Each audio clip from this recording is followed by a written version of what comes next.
Ang awit ng mga awit, Kabanatang 1.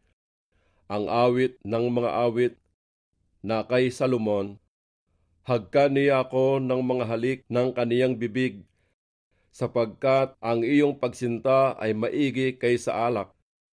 Ang iyong mga langis ay may masarap na amoy.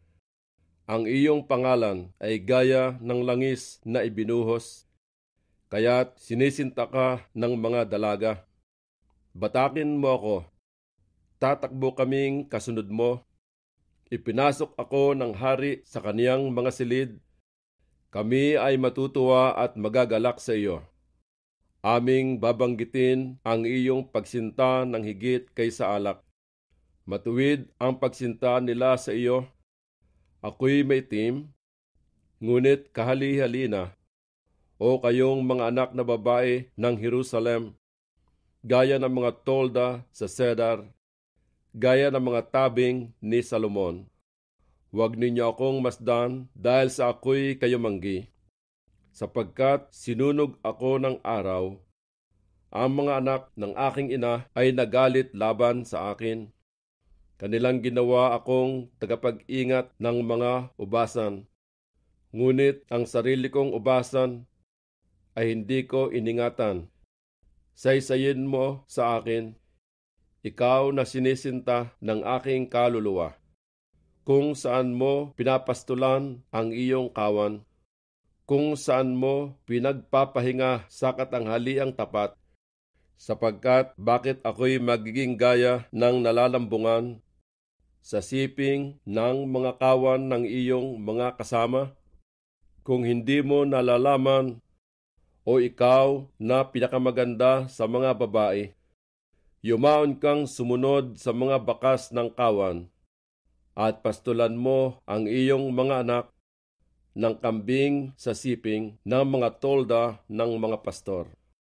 Aking itinulad ka, o aking sinta, sa isang kabayo sa mga karo ni Faraon.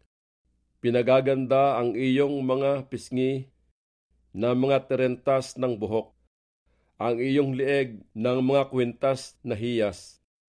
Igagawa ka namin ng mga kwintas na ginto na may mga kabit na pilak. Samantalang ang hari ay nauupo sa kaniyang dulang, ang aking nardo ay humahalimuyak ng kaniyang bango. Ang aking sinta ay gaya ng bigkis ng mira sa akin, na humihilig sa pagitan ng aking mga suso. Ang sinta ko ay gaya ng kumpol ng bulaklak ng alhena sa akin, sa mga ubasan ng Ingadi. Narito, ikaw ay maganda, sinta ko. Narito, ikaw ay maganda. Ang iyong mga mata ay gaya ng mga kalapati. Narito, ikaw ay maganda, sinisinta ko.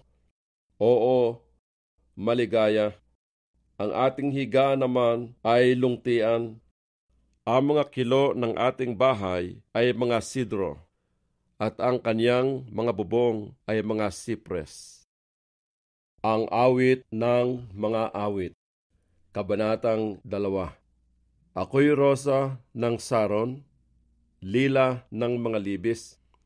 Kung paano ang lila sa gitna ng mga tinik, gayon ang aking pagsinta sa mga dalaga. Kung paano ang puno ng mansanas sa gitna ng mga punong kahoy sa gubat, gayon ang aking sinta sa gitna ng mga anak na lalaki. Ako'y nauupo sa ilalim ng kaniyang lilim na may malaking kaluguran, at ang kaniyang bunga ay naging matamis sa aking lasa. Dinala niya sa bahay na may pigingan, at ang kaniyang watawat sa akin ay pagsinta. Kandilihin ninyo ako ng mga pasas, aliwin ninyo ako ng mga mansanas, sapagkat ako'y may sakit na pagsinta.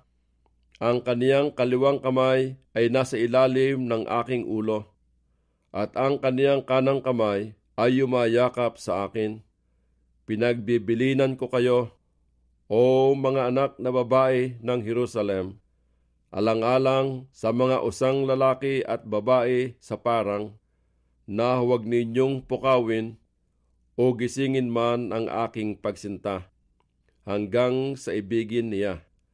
Ang tinig ng aking sinta, narito, siya'y dumarating, na lumulukso sa mga bundok, lumulundag sa mga burol. Ang aking sinta ay gaya ng usa o ng batang usa. Narito, siya'y tumatayo sa likod ng ating bakod. Siya'y sumusungaw sa mga dungawan. Siya'y napakikita sa mga silahiya. Ang aking sinta ay nagsalita at nagsabi sa akin, "Bumangon ka, sinta ko, maganda ko, at tayo na. Sapagkat narito, ang taginaw ay nakaraan, ang ulan ay lumagpas at wala na. Ang mga bulaklak ay namumukadkad sa lupa. Ang panahon ng pag-aawitan ng mga ibon ay dumarating, at ang tinig ng bato-bato ay naririnig sa ating lupain. Nahihinog ang sariwang mga bunga ng puno ng higos, at ang mga puno ng ubas ay namumulaklak. Kanilang pinahahalimuyak ang kanilang bango. Bumangon ka, sinta ko, maganda ko, at tayo na. O kalapati ko, na nasa mga bitak ng malalaking bato, sa puwang ng matarik na dako, ipakita mo sa akin ang iyong mukha, iparinig mo sa akin ang iyong tinig, sapagkat matamis ang iyong tinig at ang iyong mukha ay kahali-halina. Hulihin ninyo para sa atin ang mga sora, ang mga munting sora na naninira ng mga ubasan, sapagkat ang ating mga ubasan ay namumulaklak. Ang sinta ko ay akin at ako ay kanya. Pinapastulan niya ang kaniyang kawan sa gitna ng mga lila, hanggang sa ang araw ay lumamig at ang mga lilim ay mawala. Pumihit ka, sinta ko, at ikaw ay maging gaya ng usa o ng batang usa sa mga bundok ng Biter.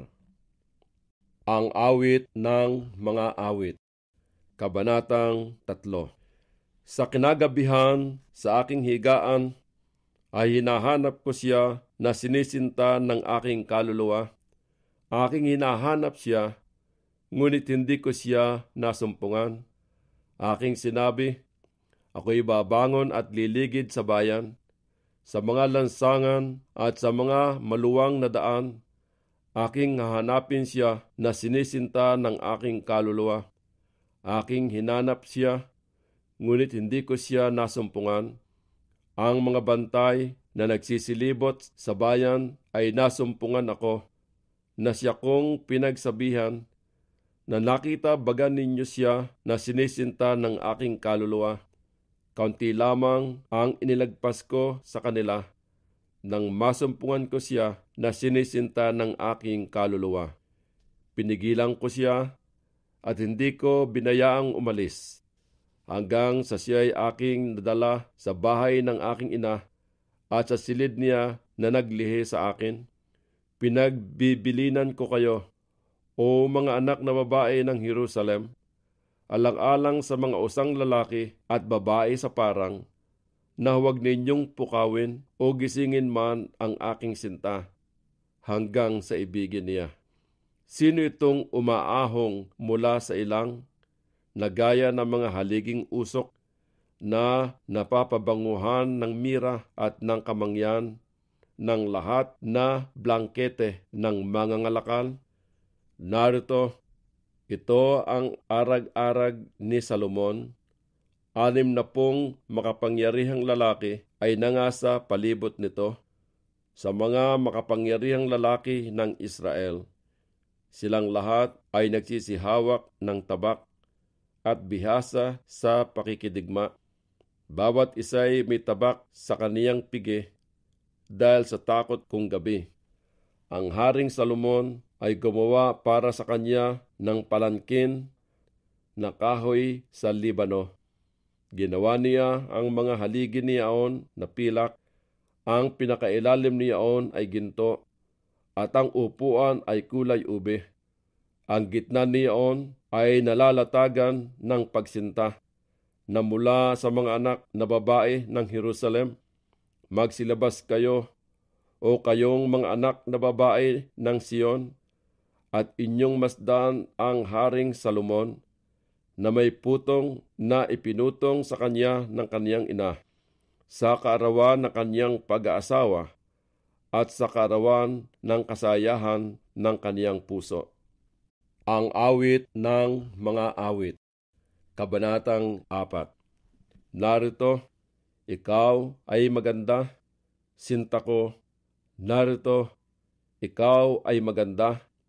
Ang iyong mga mata ay gaya ng mga kalapate sa likod ng iyong lambong. Ang iyong buhok ay gaya ng kawan ng mga kambing na nagpapahinga sa gulod ng bundok ng Galaad. Ang iyong mga ngipin ay gaya ng mga kawan ng mga tupa na bagong gupit, na nagsiahong mula sa pagpaligo, na bawat isa'y may anak na kambal at walang baog sa kanila. Ang iyong mga labi ay gaya ng pising mapula, at ang iyong bibig ay kahali-halina. Ang iyong mga pisngi ay gaya ng putol ng granada sa likod ng iyong lambong. Ang iyong leeg ay gaya ng muog ni David, na itinayo na pinakasakbatan, na kinabibitinan ng libong kalasag, ng lahat na kalasag ng mga makapangyarihang lalaki. Ang iyong dalawang suso ay gaya ng dalawang batang usa na mga kambal ng isang inahin, na nagsisisabsab sa gitna ng mga lila, hanggang sa ang araw ay lumamig at ang mga lilim ay tumakas. Ako'y paroroon sa bundok ng mira at sa burol ng kamangyan. Ikaw ay totoong maganda, sinta ko, at walang kapintasan sa iyo. Sumama ka sa akin mula sa Libano, kasintahan ko, nakasama ko mula sa Libano.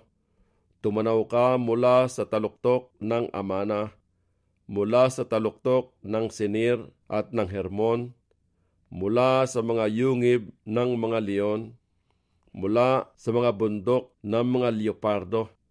Inagaw mo ang aking puso, kapatid ko, kasintahan ko.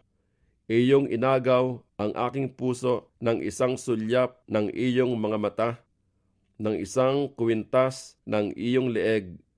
Pagkaganda ng iyong pagsinta, kapatid ko, kasintahan ko, pagkaigi ng iyong pagsinta kaysa alak, at ang amoy ng iyong mga langis kaysa lahat na sari-saring pabango. Ang iyong mga labi, o kasintahan ko, na nagsisitulo na gaya ng pulot-pukyutan, pulot at gatas ay nasa ilalim ng iyong dila, at ang amoy ng iyong mga suot ay gaya ng amoy ng Libano. Halamanang nababakuran ang kapatid ko, ang kasintahan ko, bukal na nababakuran, balon na natatakpan. Ang iyong mga pananim ay halamanan ng mga granada, na may mahalagang mga bunga. Albina, 10 ng mga pananim na nardo at asafran, kalamo at kanela, 10 ng lahat na punong kahoy na kamangyan, mira at mga ilowe, 10 ng lahat na pinakamainam na espesya. Ikaw ay bukal ng mga halamanan, balon ng mga buhay na tubig, at mga balong na tubig na mula sa Libano. Gumising ka, o hilagaang hangin, at parito ka, ikaw na timugan. Humihip ka sa aking halamanan, upang ang mga bango niya'y sumalimuoy. Masok ang aking sinta sa kaniyang halamanan, at kumain siya ng kaniyang mahalagang mga bunga. Ang awit ng mga awit, Kabanatang 5. Ako'y dumating sa aking halamanan, kapatid ko, kasintahan ko, aking dinampot ang aking mira, pati ang aking espesya, aking kinain ang aking pulot-pukyutan, pati ang aking pulot, aking ininom ang aking alak, pati ang aking gatas.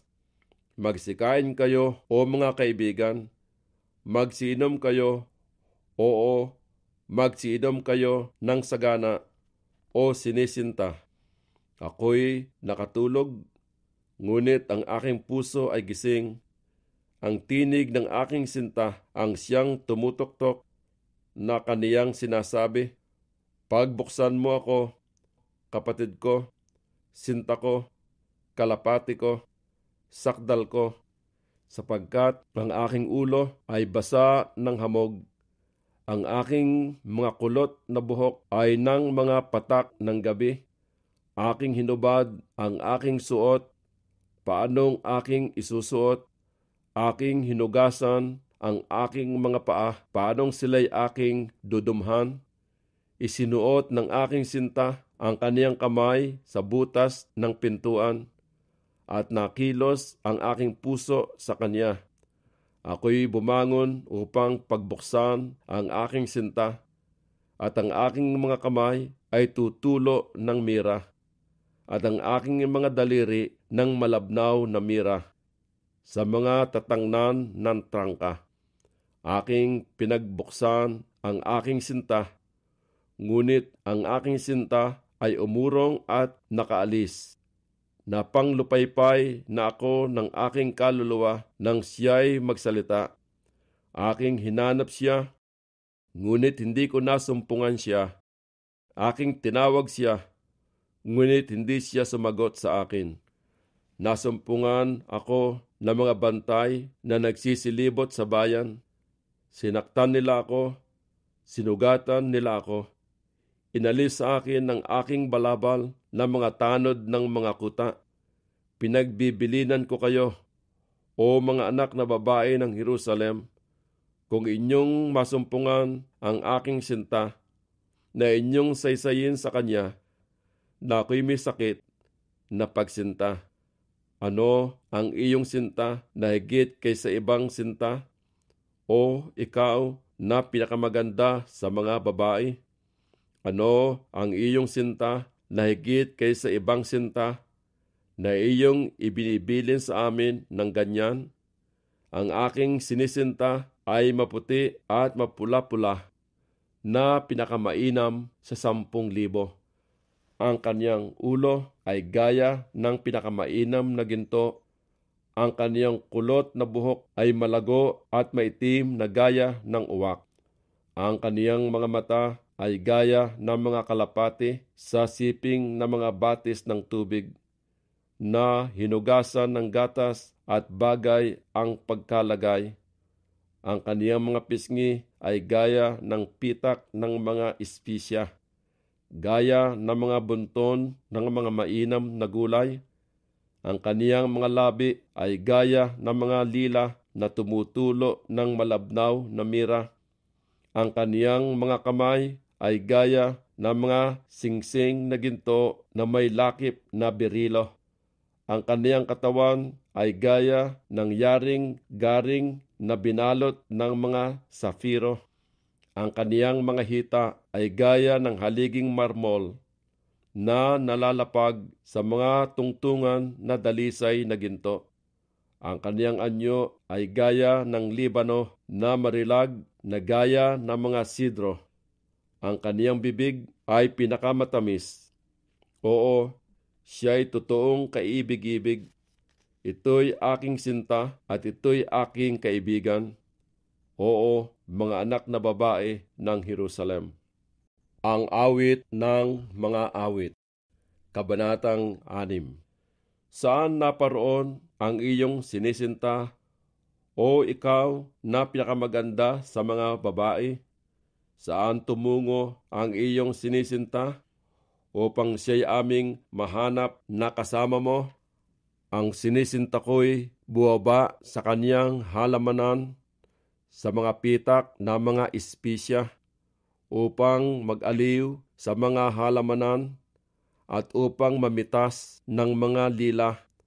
Ako'y sa aking sinisinta at ang sinisinta ko ay akin.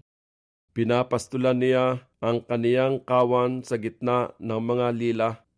Ikaw ay maganda, sinta ko, na gaya ng Tirsa, kahali-halina na gaya ng Jerusalem, kakilakilabot na gaya ng hukbo na may mga watawat. Ihiwalay mo ang iyong mga mata sa akin, sapagkat kanilang dinaig ako. Ang iyong buhok ay gaya ng kawan ng mga kambing na nangahihilig sa gulod ng Galaad. Ang iyong mga ngipin ay gaya ng kawan ng mga babaeng tupa na nagsiahong mula sa pagpaligo, na bawat isa'y may anak na kambal at walang baog sa kanila. Ang iyong mga pisngi ay gaya ng putol ng granada sa likod ng iyong lambong. May 60 reyna at 80 babae at mga dalaga na walang bilang. Ang aking kalapati, ang aking sakdal ay isa lamang. Siya ang bugtong ng kaniyang ina. Siya ang pili ng nanganak sa kanya. Nakita siya ng mga anak na babae at tinawag siyang mapalad. Oo, ng mga reyna at ng mga babae, at pinuri siya nila. Sino siyang tumitingin parang umaga, maganda na parang buwan, maliwanag na parang araw, kakilakilabot na parang hukbo na may mga watawat. Ako'y buwaba sa halamanan ng mga pili upang tingnan ang mga sariwang pananim ng libes, upang tingnan kung nagbubuko ang puno ng ubas at ang mga puno ng granada ay namumulaklak. Bago ko naalaman, inilagay ako ng aking kaluluwa sa gitna ng mga karo ng aking marangal na bayan. Bumalik ka, o Sulamita. Bumalik ka upang ikaw ay aming masdan. Bakit di nyo titingnan ang Sulamita ng gaya sa sayaw ng Mahanaim? Ang awit ng mga awit, Kabanatang 7. Pagkaganda ng iyong mga paa sa mga pangyapak, o anak na babae ng Pangulo. Ang mga pagkakaugpong ng iyong mga hita ay gaya ng mga hiyas, na gaya ng mga kamay ng bihasang manggagawa. Ang iyong katawan ay gaya ng mabilog na tasa, na hindi pinagkukulangan ng alak na may halo. Ang iyong tiyan ay gaya ng bunton ng trigo, na nalalagay sa palibot ng mga lila. Ang iyong 2 suso ay gaya ng 2 batang usa na mga kambal na usa. Ang iyong lieg ay gaya ng muog na garing. Ang iyong mga mata ay gaya ng mga lawa sa Hisbon, sa siping ng pintuang bayan ng Batrabim. Ang iyong ilong ay gaya ng muog ng Libano na nakaharap sa Damasco. Ang iyong ulo sa iyo ay gaya ng Karmelo, at ang buhok ng iyong ulo ay gaya ng kulay ube. Ang hari ay nabibihag sa mga kinulot niyaon. Pagkaganda at pagkaligaya mo, o sinta, sa mga kaluguran. Itong iyong tayo ay parang puno ng palma, at ang iyong mga suso ay sa mga buwig na mga ubas. Aking sinabi, ako'y aakyat sa puno ng palma. Ako'y hahawak sa mga sanga niyaon. Ang iyong mga suso ay maging gaya ng mga buwig ng puno ng ubas, at ang amoy ng iyong hinga ay gaya ng mga mansanas, at ang iyong bibig ay gaya ng pinakamainam na alak, na tumutulong marahan para sa aking sinisinta, na dumudulas sa mga labi na nangatutulog. Ako'y sa aking sinisinta, at ang kanyang nasa ay sa akin. Parito ka, sinisinta ko, lumabas tayo sa parang, tumigil tayo sa mga nayon. Sampahin nating maaga ang mga ubasan. Tingnan natin kung ang puno ng ubas ay nagbubuko, at kung ang kaniyang mga bulaklak ay nagsisibuka, at kung ang mga granada ay namumulaklak. Dooy idudulot ko sa iyo ang aking pagsinta.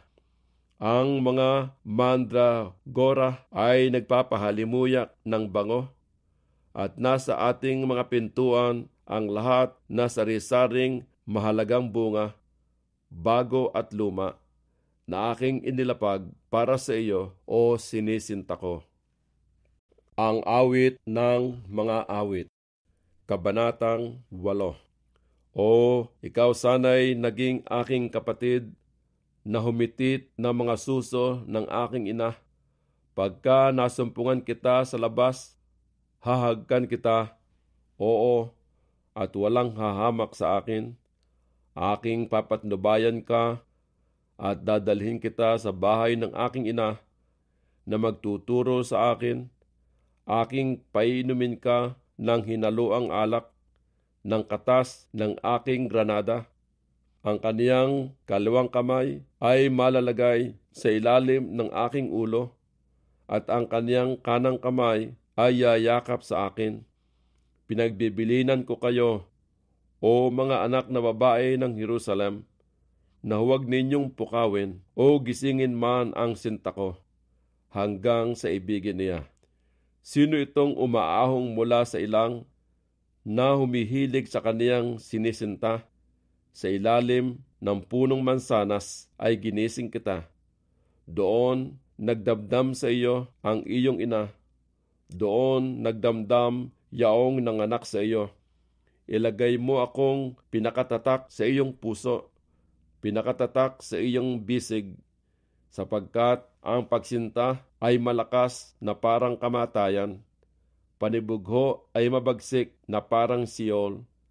Ang mga liyab niyaon ay parang mga liyab ng apoy, isang pinakaliyab ng Panginoon.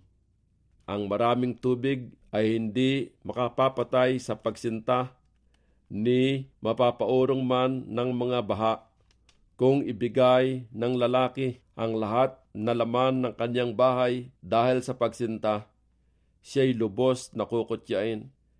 Tayo'y may isang munting kapatid na babae, at siya'y walang mga suso.